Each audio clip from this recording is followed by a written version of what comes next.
Los medios de comunicación son instrumentos extraordinarios que el hombre ha creado.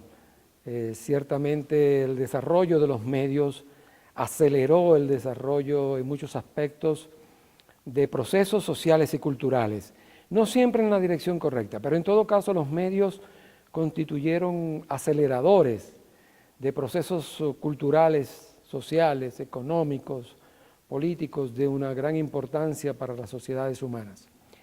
Dicho esto, creo que siendo tan importantes, tan trascendentes los medios de comunicación en todo el mundo, es muy importante que las sociedades, los grupos, tengan pleno acceso a esos instrumentos tecnológicos maravillosos y que no sean exclusivamente el dominio, el control de grupos muy reducidos.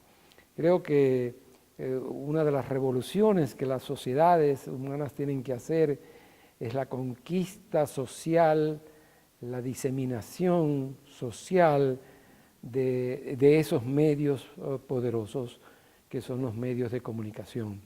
Si bien es cierto que hemos tenido avances en la posibilidad de comunicarnos a través de Internet, los teléfonos celulares, la fotografía digital, es sumamente importante hoy los medios de difusión masiva para las culturas, para los grupos, para las sociedades.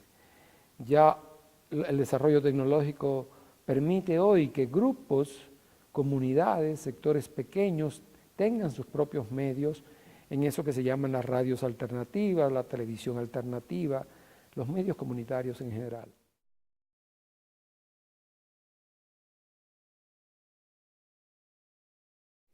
Mientras me hacías la pregunta recordé que hace unos 30 años Suecia, que era un país socialista dirigido por el gran Olof Palme, aprobó una resolución de Estado prohibiendo la fabricación de juguetes bélicos. Creo que esa medida iba en la dirección correcta y creo que los medios, en primer lugar, entre los distintos aportes que pueden hacer para enfrentar, reducir, controlar la problemática de la violencia, es la de discutir la problemática de la violencia, en primer lugar. En segundo lugar, la de promover una cultura de paz. Promover la cultura de paz como una cultura posible en la que el hombre pueda realizarse de manera mucho más eficaz en la búsqueda de la felicidad durante esos poquitos años que pasamos sobre la faz de la tierra. Creo además que los contenidos, la excesiva cantidad de contenidos violentos que están en los medios, de una manera u otra contribuyen a insensibilizar a las sociedades frente a la problemática de la violencia. De manera que en los contenidos de violencia, de discriminación, de las distintas formas de violencia, puesto que la violencia no es solo física, la violencia es también la discriminación, la violencia es también la violencia simbólica. En esas distintas formas de violencia, puesto que los medios son grandes aulas educativas abiertas a todo el mundo, tienen una mayor responsabilidad, tienen más responsabilidad que la del maestro que solo puede atender a 30 alumnos en un salón de clase. La responsabilidad de esos maestros que deberían estar detrás de los medios es mucho mayor. De manera que esa responsabilidad no puede ser patrimonio exclusivo de quienes defienden unos intereses económicos. El Estado, protector del bien social, tiene no solo el derecho, sino también el deber de contribuir a controlar la difusión de contenidos violentos que contribuyen a promover la violencia, a promover la insensibilidad de los individuos frente a la violencia y a promover la naturalización de los fenómenos violentos como un elemento del cual supuestamente no podemos prescindir, en el cual supuestamente estamos condenados a vivir. Esa es una falsa creencia.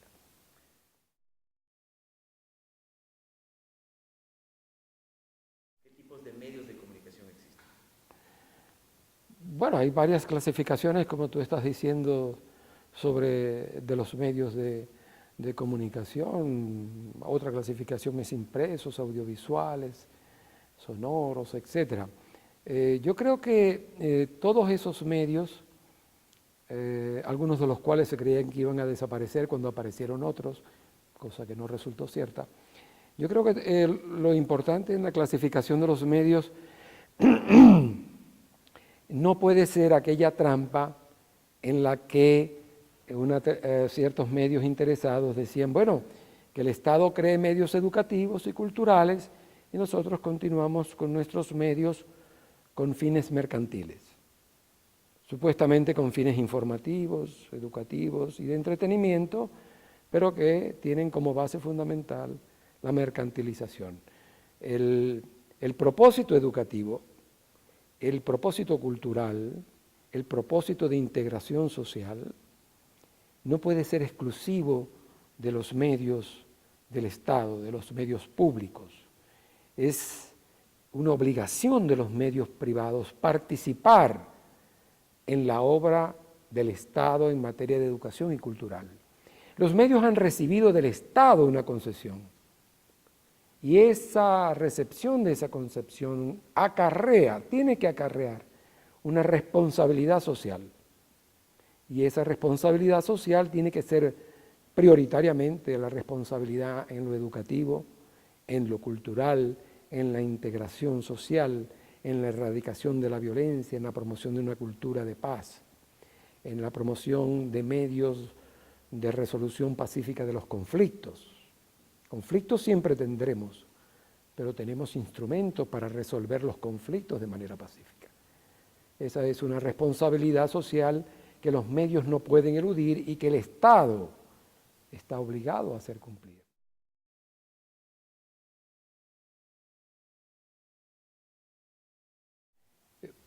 Yo decía esta mañana, ninguna libertad es absoluta, todas las libertades son relativas, porque mi libertad siempre llega hasta donde comienza la del otro individuo, la de los otros miembros de mi grupo, de mi comunidad, de mi sociedad, de mi país. De manera que el Estado no solo puede, yo creo que está en el deber de regular de algún modo estos contenidos de violencia, de manera que no contradigan los fines educativos del Estado, porque hemos vivido durante muchos años la paradoja de enseñarle a nuestros niños en las escuelas el respeto, el trato pacífico a los demás, la convivencia social, y esas mismas enseñanzas que durante el día el niño recibe en la escuela son contradichas flagrantemente en su casa por el medio de televisión. Esa contradicción palpable que coloca al niño y a los padres, a la sociedad y al Estado en una situación insostenible, tiene que ser resuelta. La enseñanza, la comunicación de los medios tiene que estar articulada a los fines educativos. No digo que los medios sean solo educativos, tienen que ser también de información, de entretenimiento, pero estos fines son secundarios con respecto a la educación, a la cultura, a la creación de formas de convivencia social pacífica, que es el escenario dentro del cual el hombre puede encontrar más felicidad, puede producir mayores beneficios para sí mismo, para su familia, para su sociedad.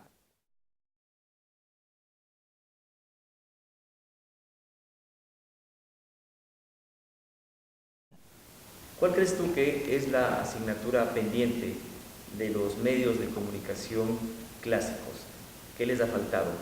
Sí, la primera pregunta, la tarea pendiente de los medios privados, tal como ha sido entendido en la historia clásica de los medios, es su compromiso con la sociedad de la cual se alimentan.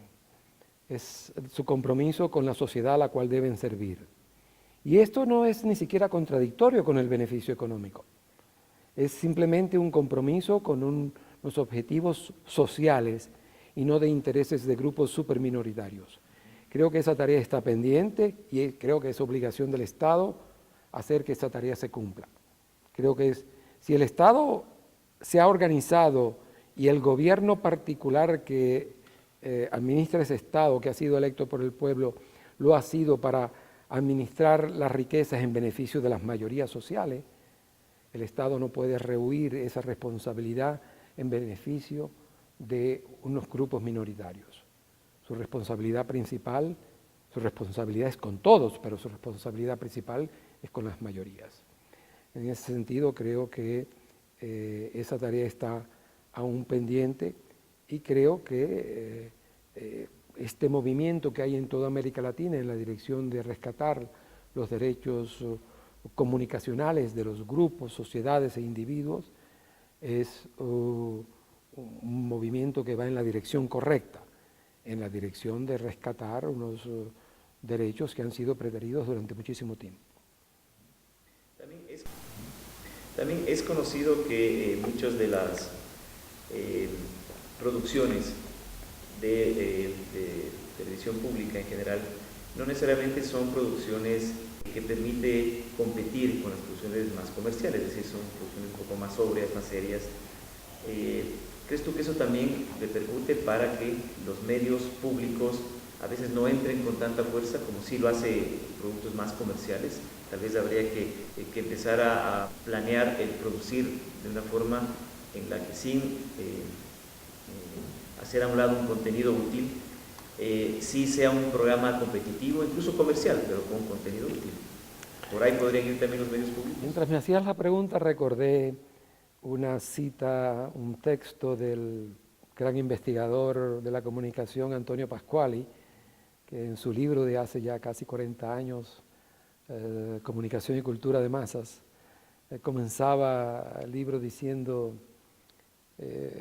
Circe cría a sus víctimas con pienso porcino después de haberlos convertido en cerdos. Circe, la diosa griega, transformaba a los seres humanos en puercos, en chanchos, como dicen en Ecuador, y luego los alimentaba con comida de puercos, pero después de haberlo convertido en puercos. En los medios ha pasado, decía Pasquali, algo similar. La gente prefiere esos contenidos de la televisión privada porque les hemos enseñado, los hemos alimentado, los hemos acondicionado a ese tipo de programa. No le hemos dado la oportunidad de compartir con otro tipo de programa. Eso en primer lugar. Ciertamente tenemos la tarea de cambiar un poco el gusto, de ofrecer otras alternativas a quienes siempre fueron creados con producciones estilo Hollywood, de violencia, contenido, donde la técnica es más importante que el propio contenido de las producciones audiovisuales. En ese proceso, que es un proceso muy difícil y que seguramente llevará generaciones, es importante que ese trabajo no se limite solo al medio. Tenemos, por ejemplo, que crear cineclub en los colegios, en el barrio, en las organizaciones comunitarias, otros sitios donde podamos discutir otras producciones, no solo cine, documentales, videoarte, etcétera, entrevistas, qué sé yo. Pero tenemos que crear otros espacios y desde esos espacios estaremos formando el nuevo público para los medios.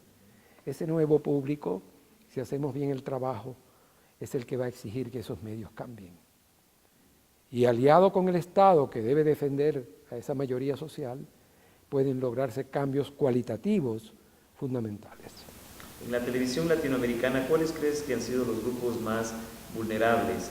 No solo porque han sido invisibilizados, sino a veces porque han sido estigmatizados desde los mismos medios de comunicación. ¿Cuáles crees tú que es ese pendiente hacia algún segmento de la sociedad? ¿Cuáles crees tú que es ese pendiente hacia algún segmento de la sociedad? Los grupos más marginados han sido en primer lugar los indígenas, creo yo, que han sido prácticamente ignorados y cuando han sido presentados de manera peyorativa. El cine norteamericano presentó al indígena mexicano siempre como bruto, atrasado, sucio, desobediente de la ley, etcétera, etcétera. Yo creo que ese es uno de los grupos más marginados. También han sido marginados totalmente los afrodescendientes en nuestras comunidades. Y en general el público pobre ha sido marginado. El gran actor, el gran director venezolano, Román Chalbaud, quizás el director de cine más importante en Venezuela, hizo el camino inverso. Él trató de rescatar el barrio, los personajes del barrio, la carnicería, el pequeño supermercado, los conflictos que allí surgían, los personajes que migran del campo hacia la ciudad y los conflictos que allí encuentran, etcétera, etcétera. Ese cine de Román Chalbaud ha podido ser visto por los venezolanos gracias a que se obligó a las empresas de cine, a las grandes empresas distribuidoras de cine hollywoodense en Venezuela, a pasar un número de veces en el circuito televisivo al cine venezolano. Y en los últimos años ha habido financiamiento muy importante en lo que se llama la Villa del Cine. Se creó y construyó la Villa del Cine en Venezuela, y ha habido una gran producción cinematográfica en Venezuela en estos últimos 10 años, en buena parte auspiciado por Román Chalbaud. Entonces, los jóvenes cineastas han encontrado financiamiento y la ley obliga a pasar esas películas o esos documentales en la televisión y en el cine. Esto es un avance, tiene que complementarse con otras estrategias que tienen que involucrar la escuela, porque el documental y el cine es también un instrumento poderoso de educación, es un instrumento poderoso de reflexión crítica, de interpretación, de desarrollo de la conciencia semiótica, como decía yo hace poco. Entonces, creo que tiene que ser no medidas aisladas o desconectadas, sino un conjunto de medidas que apunten en la dirección y que incluyan a los medios privados a través de la legislación legítimamente aprobada por los diputados y senadores electos por el pueblo.